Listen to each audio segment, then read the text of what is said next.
Bonjour tout le monde, bienvenue dans cette vidéo qui s'appelle Comment construire une page web, partie 2. Si vous n'avez pas vu la partie 1, je vous invite à aller la voir. On y parle de la logique de boîte dans les boîtes. Donc voilà, c'était très théorique. Là, on va faire du pratique et construire une page dans Webflow. Et on va se concentrer sur 3 aspects vraiment ultra importants pour plus tard, pour la suite, pour à chaque fois que vous voulez construire une page web, à savoir la hiérarchie de ces boîtes, donc je vais en parler, le margin et le padding, donc l'espacement des boîtes, et Flexbox. Let's go.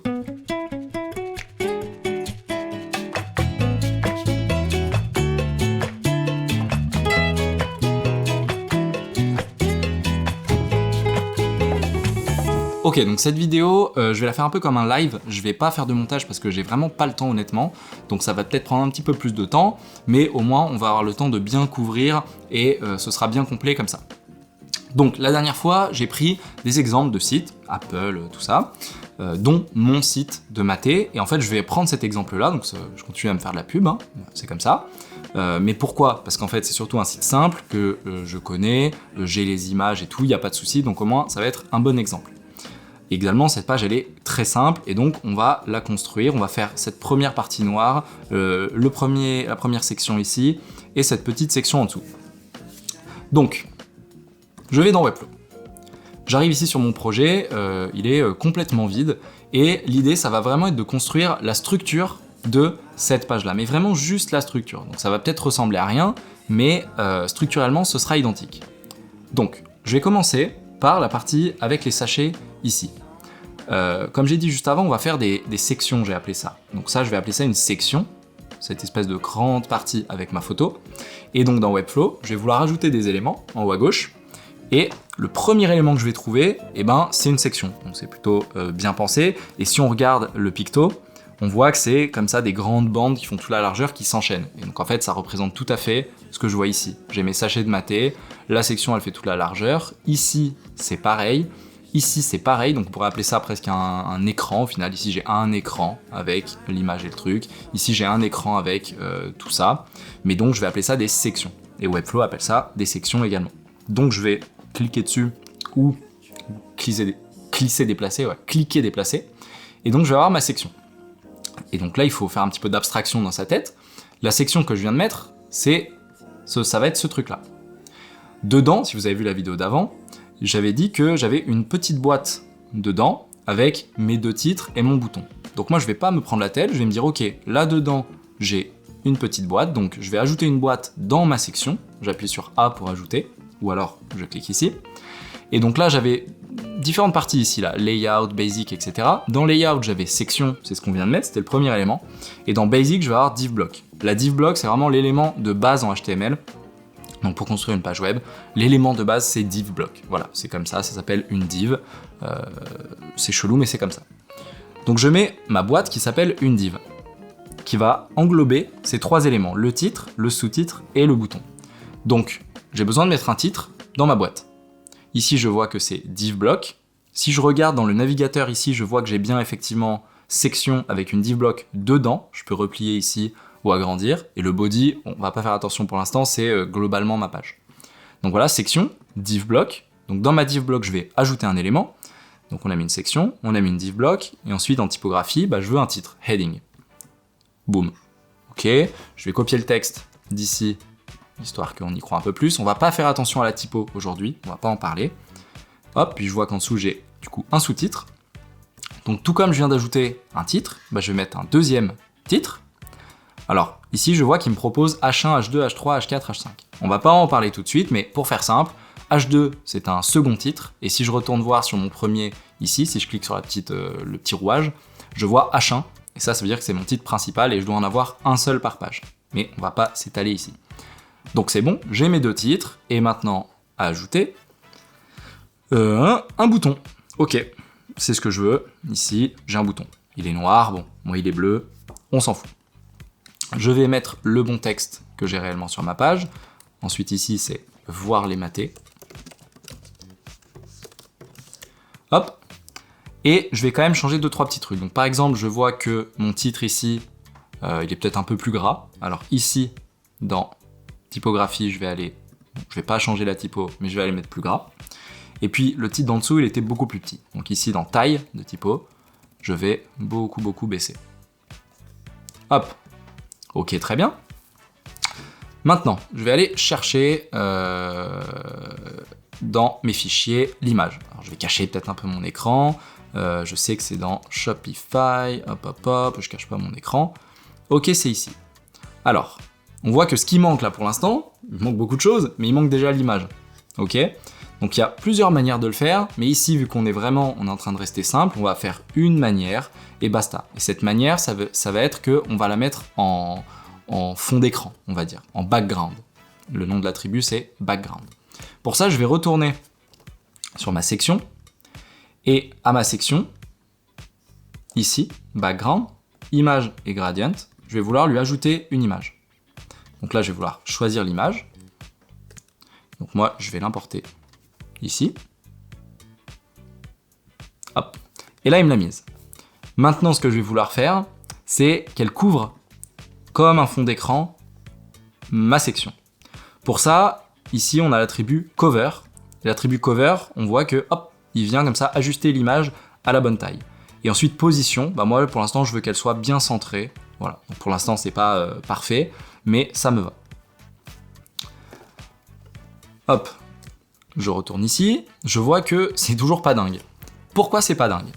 Parce que globalement, il y a un besoin de centrer les choses et de leur donner de l'espace. Donc, tout à l'heure, je vous parlais de margin et de padding, ça c'était le deuxième truc. Le premier, c'était la hiérarchie des boîtes. Ça, c'est ce qu'on vient de voir. La hiérarchie des boîtes, c'est j'ai une section, c'est un peu le bloc, la boîte maîtresse, on va dire, et dedans, j'ai un plus petit bloc, et dedans, j'ai mes titres, etc. Ok ? Donc ça, la hiérarchie des blocs. Des sections qui s'enchaînent sur ma page avec dedans des divs, etc. Maintenant, le problème là, c'est l'alignement et l'espace. Donc ici, je vais revenir sélectionner mon div block dans lequel j'ai mon titre et mon bouton. Et ici, dans typographie, je vais venir aligner le texte. Ok.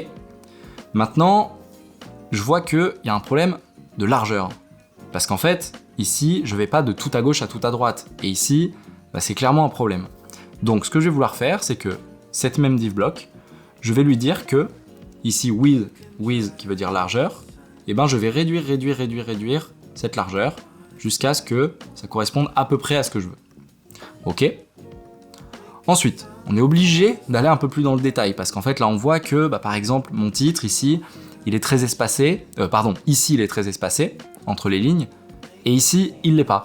Bon, du coup je suis obligé d'aller tout de suite un petit peu dans le détail, d'aller dans typographie.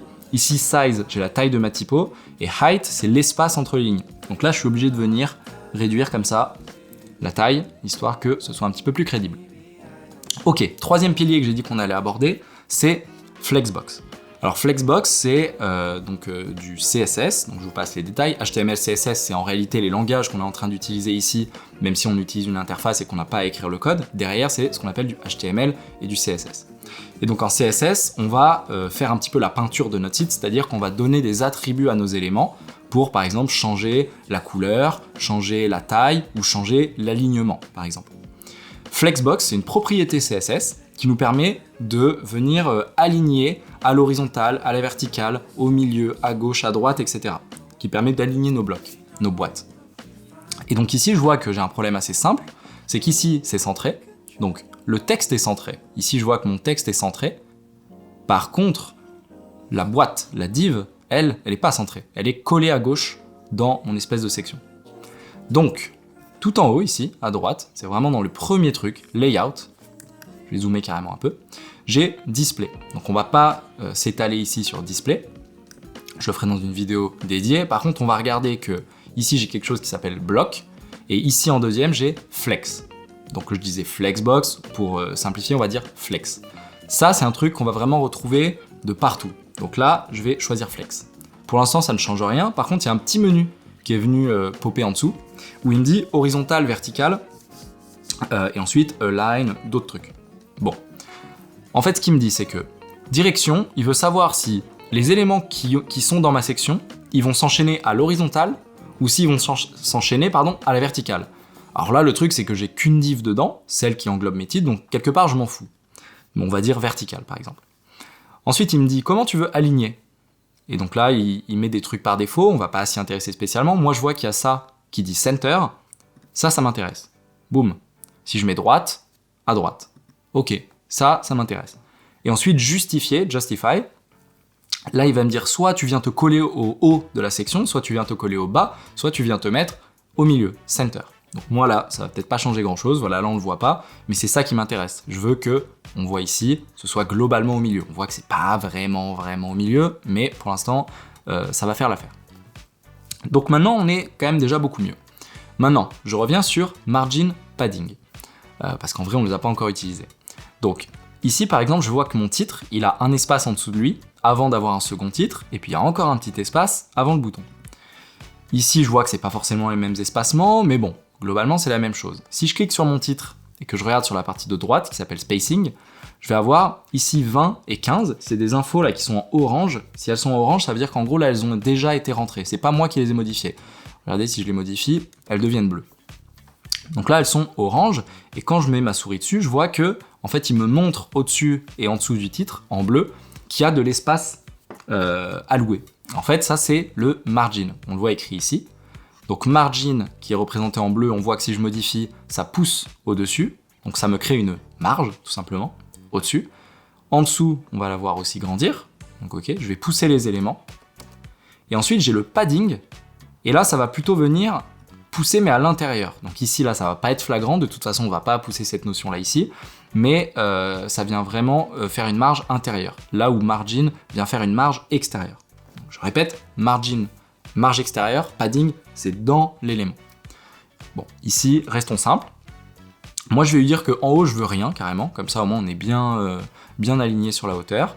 Par contre, en dessous, je me dis que 15, c'est peut-être pas assez. Alors, je vais mettre plutôt 20. Et puis lui, donc, il a aussi des attributs à lui déjà enregistrés. Je vais dire un petit peu plus. On va dire 15 en dessous. Allez, 20. Hop, 20 en dessous. Je regarde. Ok, c'est plutôt cool. Maintenant, on voit qu'elle est pas assez haute, en fait, ma section. Ici, elle prend beaucoup de place. Ok, elle prend genre 50%, même plus de mon écran. Ici, bon, prend pas grand-chose. C'est là qu'on fait intervenir le padding, dont je viens de parler, la marge intérieure. Donc je sélectionne ma section, ici, et cette section, je vais vouloir lui donner de la marge à l'intérieur pour qu'en fait mes éléments soient poussés. Alors attendez, j'explique. Ici, j'augmente le padding, les éléments se font pousser, et ma section, eh ben, elle augmente de taille, au final. Donc ça, c'est une notion qui est peut-être pas forcément facile à comprendre au début, mais très vite, ça devient assez simple. Donc là, je vais mettre 100, pile poil. Comme ça, bon, on n'est pas identique, mais au final, ça ressemble quand même grandement à ce que j'ai. On voit que la typo, bon, elle dépasse un peu, tout ça. On va s'en foutre. Donc qu'est-ce qu'on vient de faire? On vient de créer une section. Pourquoi? Parce qu'on a vu qu'en fait, dans la page, c'est des sections qui s'enchaînent. Dedans, j'ai mis ce qu'on appelle une div, avec mes titres et mon bouton. Et on a utilisé Flexbox pour aligner tout ça au milieu. Donc ça n'a pas été vraiment sorcier, et pourtant on a refait quelque chose de plutôt clean. Maintenant, si on veut faire la barre du haut, on va réutiliser la même logique. Alors attendez, là, je vais un peu plus espacer, comme ça ce sera un peu plus réaliste. Hop, je vais ajouter du coup, donc là j'ai cliqué sur le body, je vais devoir ajouter un élément section au body, parce que si par exemple j'ai ma section et que j'ajoute une section, il va me dire non, pas de section dans une section. Donc moi j'ai mon body sélectionné, et j'ajoute une nouvelle section. Moi, je veux pas qu'elle soit en dessous, je veux qu'elle soit au-dessus. Donc je vais dans le navigateur, et je peux, hop, la remonter comme ça en haut. Donc ça va être ma barre noire ici. Hop, et là, je vais devoir donner quelques attributs en plus qu'on n'a pas vu. Donc quand je descends, je vais voir qu'il y a background ici. Donc ça va être la couleur de fond. Hop, je vais dire noir. Et puis je vais dire aussi un attribut directement. Je vais lui dire que ici, la typographie, il faut que la couleur elle soit blanche. Donc là, je vais rien voir parce qu'il n'y a pas de texte encore, mais on va voir que ça va être utile. Ok, ok, donc là j'ai la section noire. Ensuite, dedans, je vois que j'ai quoi? Je vois que j'ai des éléments, hop, qui vont de là à là, avec un logo, les liens, etc. Bon, moi, j'ai compris que dans ma section, il fallait que je mette une div, hop, pour mettre les plus petits éléments, parce que ça va me permettre de changer la largeur de tout ça. Ok, si je ne mets pas cette div, en fait mes éléments ils vont aller de gauche à droite et ça va être pas bon du tout. Donc je vais pas, encore une fois, aller dans le détail ici, mais croyez-moi, ça va pas être bon du tout. Donc ici, je vois que dedans j'ai un logo et puis du texte. Alors je vais mettre le logo, alors je vais aller chercher ici. Hop, tout le monde voit mes trucs. Hop, hop, hop. On va mettre celui-là. Et ben là, carrément, je vais hop, le foutre ici. On voit que c'est un peu grand. Donc ici, je ne vais pas rentrer d'informations dans cette boîte où il me dit with height ici. Attention, on en reparlera, mais je n'entre pas d'infos ici. Par contre, ici dans size, with, donc largeur, ici je vais donner une certaine valeur. Hop, là je descends avec les flèches. Et puis je vais dire comme ça, voilà, un peu petit. Hop, on va dire que là c'est bon. Donc j'ai mis mon image et ensuite j'ai des liens. Bon, ce que je vais faire, c'est que je vais réutiliser le button qu'on a utilisé tout à l'heure. Et puis là, je vais lui donner les attributs comme on vient de voir. Donc le fond noir et la typo blanche. Ok. Le premier, c'est coffret d'initiation. On va peut-être pas tous les faire, hein. Le premier, c'est coffret d'initiation. Math et bio, accessoires. Ok. Hop. Et puis coffret. Basta. Ok, très bien. Et ensuite, j'ai des petits pictos au fond. Alors, je les ai pas, on va pas le faire. Voilà, ce sera le même système de toute façon. Pour l'instant, on reste au plus simple. Donc, ici, je vois que j'ai un problème, c'est qu'en fait, ça ne s'enchaîne pas comme il faut. Moi, tout ce que j'ai fait, c'est mettre mes éléments, sauf que dans les faits, bah là, c'est à l'horizontale, et là, ça n'a rien à voir. Qu'est-ce qu'on a mentionné juste avant? Flexbox. Donc ici, j'ai ma div block, qui englobe mes éléments dedans. Je vais remettre Flexbox sur la droite ici. Comme ça, ça va me permettre de lui dire, cette fois-ci, ça a une utilité, que je veux à l'horizontale, que je veux que les trucs ils soient, par exemple, ferrés à gauche, et qu'ils soient au milieu. Ok? Et là, ça commence à être pas déconnant. Hop, ensuite, qu'est-ce que je vois aussi? C'est que, ici, c'est centré, en fait. L'ensemble des éléments, il est centré. Hop. Ce que je vais faire, c'est que je vais aller dans ma section. Je vais faire pareil, flexbox, vertical, on va dire, là ça n'a pas grande importance parce que j'ai qu'un élément. Par contre, je vais dire au milieu, au milieu, au milieu. Hop. Maintenant, on voit que c'est pas tout à fait bon parce que j'ai pas les pictos, etc. Mais ça commence à être quand même très très proche. Ici, si je veux changer la taille de mes boutons, je les trouve un peu gros, je la change et quand je change sur un bouton, ça change sur tous les autres boutons. Pourquoi? Parce qu'ils ont la même classe. Donc ça, c'est aussi une base du web design. On n'en a pas encore parlé. On reste sur la base, mais voilà, vous voyez ici que j'ai button 2 en haut à droite. Et ici, c'est là que je vais renseigner le nom de ma classe. Et donc, ils ont tous button 2. Donc en fait, quand je change un, l'attribut est changé sur tous. Voilà pour l'aparté. Maintenant, je retourne dans ma section. Je vois qu'ici, j'avais un petit peu, du coup maintenant, on sait comment ça s'appelle, du padding, en fait, de la marge à l'intérieur de ma section. Et donc, je vais venir mettre comme ça, on va dire par exemple 20 en haut et 20 en bas. Et on voit que ça prend pas la bonne taille. Bon, je vais passer les détails, je vais dire ça. Bon, même pas. Hop, je vais lui donner des largeurs qui va faire que on est plus proche de la réalité. Par contre, un truc qu'on peut faire facilement, c'est observer que ici, par exemple, après le logo, j'ai un petit peu plus d'espace. Bon, et ben, margin padding, ok, margin, là je veux pousser, créer une marge sur la droite. Donc quand je prends mon logo, ici je viens faire margin et j'ajoute par exemple 30 pixels. Hop, et c'est venu me pousser le reste. Donc c'est toujours pas parfait, la typo elle est pas bonne, etc. Maintenant, bon, bah c'est quand même bien proche. Allez, la section d'après, et puis après on s'arrête là. Ici, c'est facile, mais on va retrouver tous les concepts qu'on vient de voir ici. Donc qu'est-ce que je vais faire? Une section que je mets dans mon body. Ok, dedans j'ai quoi? Bah, j'ai besoin d'une grande boîte pour contenir tout ça. Ok, on va appeler ça un container d'ailleurs. Donc je mets une div, on reviendra sur ce thème de container, etc. dans d'autres vidéos, mais au moins vous avez l'idée. Et dedans j'ai quoi? J'ai une boîte qui englobe ces deux trucs, une boîte qui englobe ces deux trucs, une boîte qui englobe ces deux trucs. Donc j'ai 3 fois la même chose, donc j'ai 3 grosses boîtes. Donc ce que je vais faire, donc là je suis dans ma section, puis j'ai une div block, ma première grande boîte. Maintenant, je veux une boîte. J'ajoute une autre boîte, une autre div. Ah, elle s'est pas mise au bon endroit. Alors, bon exemple, là du coup j'ai ma section et on voit que j'ai une div qui s'enchaîne avec une autre div, mais elles sont pas l'une dans l'autre, ok? C'est pas une boîte dans une boîte. Donc là je vais cliquer déplacer et venir la mettre dedans, s'il veut bien un jour. Voilà. Et là, on voit que je peux tout rétracter. Dans ma section, j'ai une div block, et dans ma section, j'ai une div block, et dans ma div block, j'ai une div block. On reviendra sur le nom des éléments dans une autre vidéo. Pour l'instant, je ne les nomme pas. Mais normalement, ce que vous allez faire, c'est que chaque élément, vous allez l'appeler, par exemple, ma div block, par exemple, très mauvais exemple, girafe. Voilà. Et comme ça, cette div, elle s'appelle girafe et ça permet de vous retrouver bien plus facilement dans votre page. Et c'est vraiment un truc à faire. Donc pour l'instant, on ne s'attarde pas là-dessus. Donc, mes boîtes dans mes boîtes. J'avais ma section, une grande div, dans laquelle je viens de mettre une div. Et dans cette div-là, je vais mettre une image et un petit texte. Donc là, je vais au plus petit niveau de ce que je viens de créer.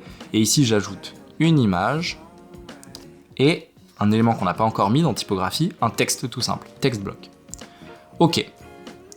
Maintenant, je vais tout de suite faire quelque chose, c'est que ce dernier élément que j'ai ajouté qui contient mon image et mon texte, pour le coup, je vais lui donner une classe.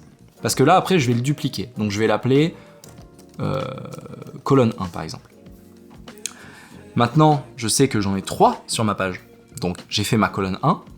Je vais faire commande C ou CTRL C, CTRL V, CTRL V. Et là, il m'en a créé 3. Si je regarde ma page, bon, c'est toujours bien dégueu. Mais au moins, on s'en rapproche. Maintenant, on repense Flexbox. Ici, je vois que c'est distribué, on va appeler ça, de gauche à droite, donc à l'horizontale. Ici, les éléments, ils s'enchaînent, ils sont distribués à la verticale, de haut en bas. Donc Flexbox, comme on vient de le voir. Pour ça, je retourne sur ma div block qui contenait le tout. Et je vais l'appeler, comme ça au moins, voilà, container colonne, par exemple. C'est nul, mais ça fera l'affaire, au moins on s'y retrouve un peu plus. Donc mon container colonne, je veux qu'il soit en flexbox, comme on vient de dire, et que dedans, les éléments soient direction horizontale. Et encore une fois, je vais vouloir, par exemple, qu'il soit centré, en hauteur et en largeur. Ok.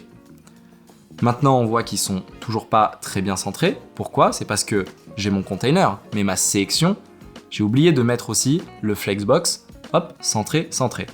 Et donc là, je suis venu tout centrer. Et ici, je vois que c'est bon.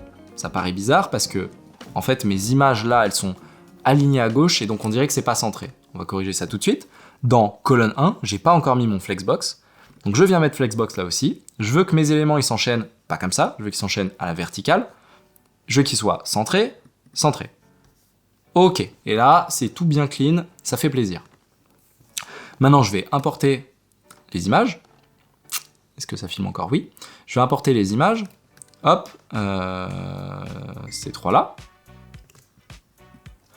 Comme ça. Et je vais venir mettre au pif. Bon, on s'en fout de l'ordre. Hop, ça.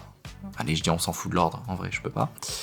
Hop, je vais venir mettre ici mon image. Ici, la deuxième. Et ici, la troisième.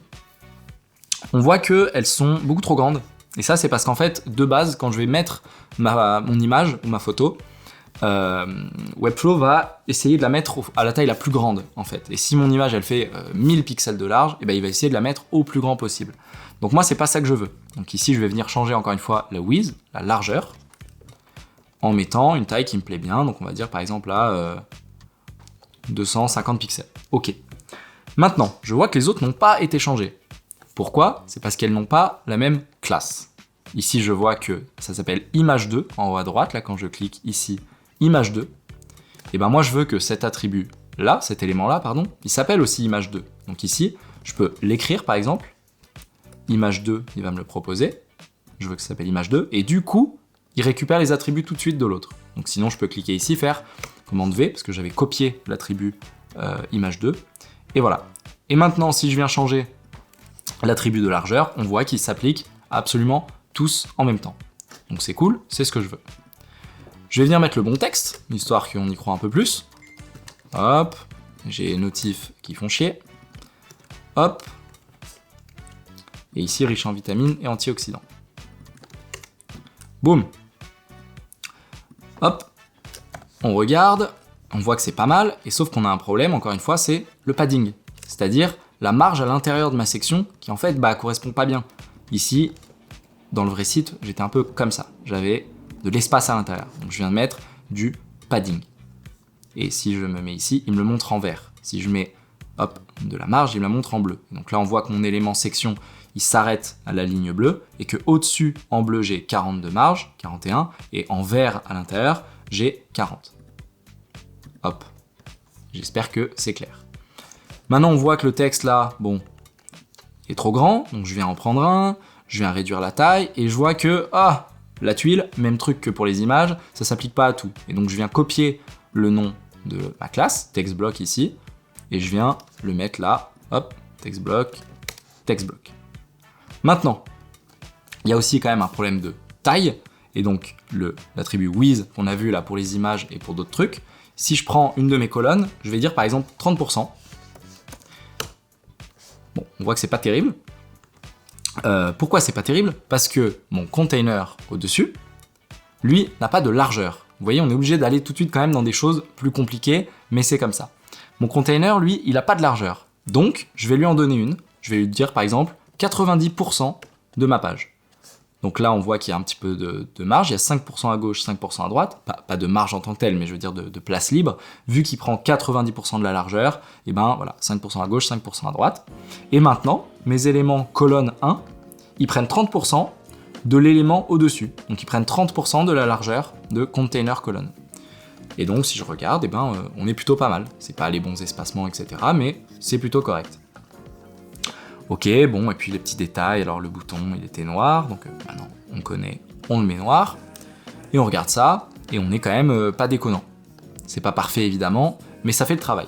Donc, c'est un peu chiant, je le concède, c'est un peu long de voir tout ça, mais c'est vraiment super important, et là, le concept de Flexbox, il va vraiment se retrouver dans tout ce qu'on va faire. La marge, le padding, etc., ça va se retrouver de partout.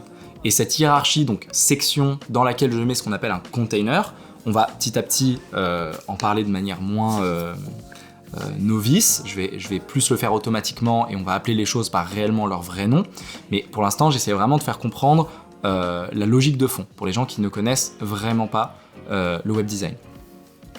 Donc voilà, on a réussi à construire notre page, on a vu Flexbox, on a vu les espacements, etc., etc., Très bien, j'espère que ça vous apporte quelque chose. Encore une fois, si vous y connaissez, désolé, cette vidéo elle n'est pas pour vous.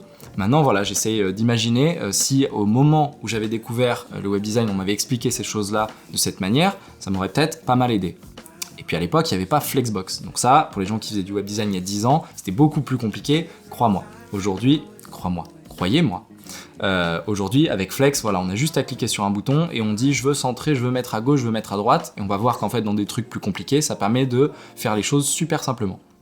Si vous voulez les images du projet qu'on vient de faire, envoyez-moi un petit mail, je vous remets le mail, je vous envoie un petit zip avec tout ça si vous voulez le refaire chez vous, il n'y a pas de souci. Encore une fois, j'espère que ça vous a plu, on se dit à bientôt, merci beaucoup, ciao ciao.